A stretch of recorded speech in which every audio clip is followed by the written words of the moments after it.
the inside has become total vacuum, so the doorway gets sucked in.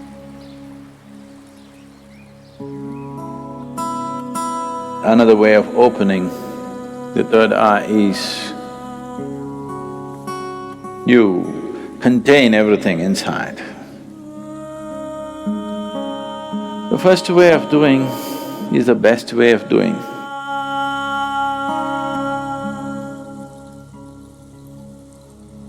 The most significant aspect of Shiva is that he opened his third eye. All the other things, he danced, he meditated, married twice, did so many things, that's not the thing. He opened his third eye. It's only for that we remember him even today. For that, even today, after thousands of years, we still bow down to him. Because there is no substitute for knowing. There is no substitute for knowing means. And there is no way to know unless your perception goes beyond your present levels of perception. Unless your ability to see is enhanced beyond its present limitations, there is no way to know.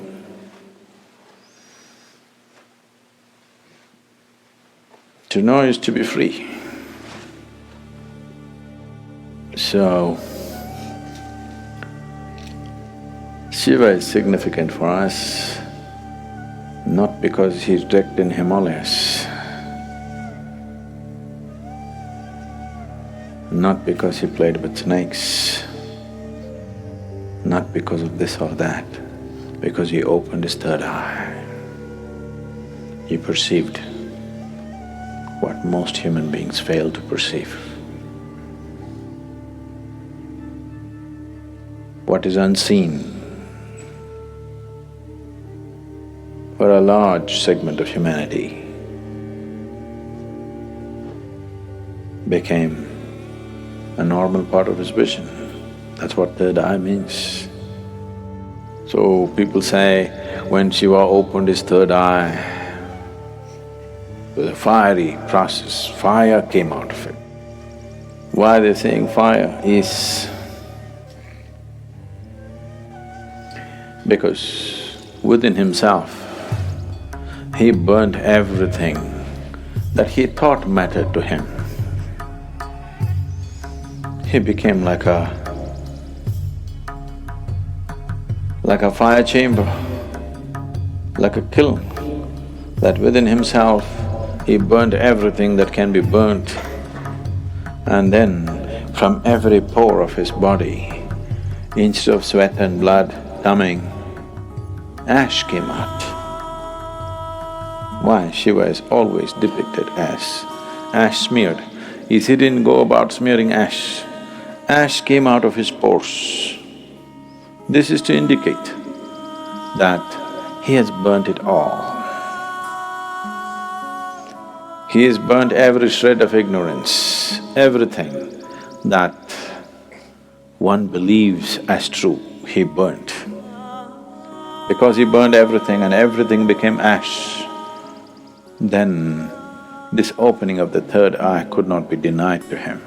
When it opened, people saw fire because the inner chamber was burning.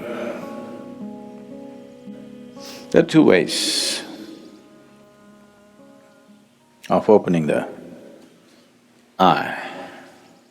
One way is the inside has become total vacuum, so the doorway gets sucked in and naturally has to open. The doorway becomes limp and falls inward because there is nothing. He simply burnt not only his thought, not only his emotion, not just his relationships and possessions, he's just burnt his very being. The individual being is completely burnt out and there's a total vacuum, so the door fell inward and it's open. So people saw fire because it was burning still.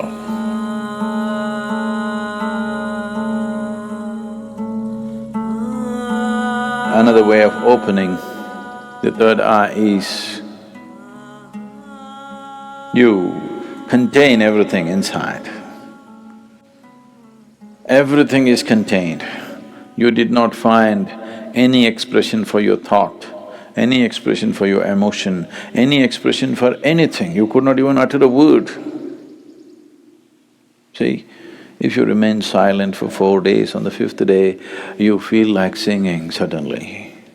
If you don't know how to sing, you want to howl like a wolf. Huh? Because you want to let go. You didn't let go anything, so much pressure built up, and this door got knocked open from inside. This is another way to do it. The first way of doing is the best way of doing, because if you open it by building pressure, it opens up today and again tomorrow it may just shut itself. Or before enough pressure builds up and this opens, something else freaks in you and you run away. Yes. Because the pressure builds up in such a way, if you have to hold it, you need… because you don't know what's happening, it looks like torture. It looks like 7th degree torture. If you're putting yourself through the whole process, then definitely your mind will ask, what is the point of going through this torture? Because it's a lot of torture. Not letting a single thought find expression, not letting a single emotion find expression, not uttering a single word, not finding expression to a single opinion that arises in your mind, single idea that arises in your mind. Oh, it'll burst you somewhere. If you hold everything intact, this will open, otherwise something else will freak. But you are a little… you're diplomatic. You believe in the middle path. That means you don't wish to get anywhere. People who believe in the middle path, they're determined not to get anywhere in their life. Middle path means just your comfort zone. Neither this nor that. Either you become empty, the sheer power of vacuum will open it, or you build up pressure in you, it'll burst open. Two ways of opening. Middle path means you are a professional bullshitter. Really.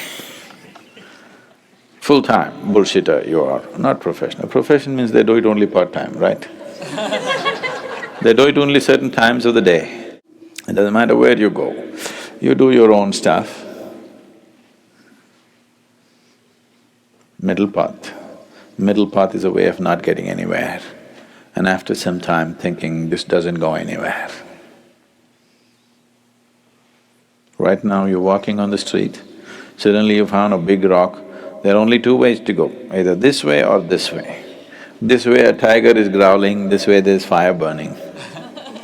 You think the best thing is middle path, that is to go into the rock. Obviously this is not going to go anywhere. This will give you good exercise for some time.